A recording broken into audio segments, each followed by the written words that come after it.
அல்லாஹ்வுடைய ரசூல் எல்லாமே சொல்லிட்டாங்க. கியாமத்தினுடைய சமீபத்தில் போர்கள் பெருகும்னா. கியாமத்தினுடைய அடையாளங்கள்ல இப்னு அப்பாஸ் ரலியல்லாஹு அன்ஹு 113 அடையாளங்களை குறிச்சு வச்சிருக்கிறாங்க. என்ன செய்யும்? போர்கள் நடக்கும். கொலைகள் எந்த அளவுக்கு நடக்கும்னா, ஏன் கொன்னாங்க அப்படின்னு கொல்லப்பட்டவனுக்கு தெரியாது, கொன்னவனுக்கு தெரியாது.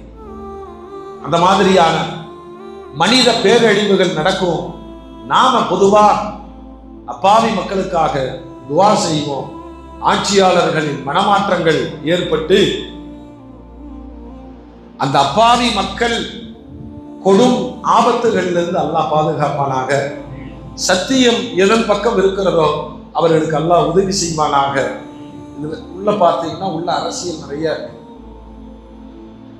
தங்க விலை ஏறின மாதிரி, பெட்ரோலிய பிரச்சனை, அமெரிக்காவுக்கு என்ன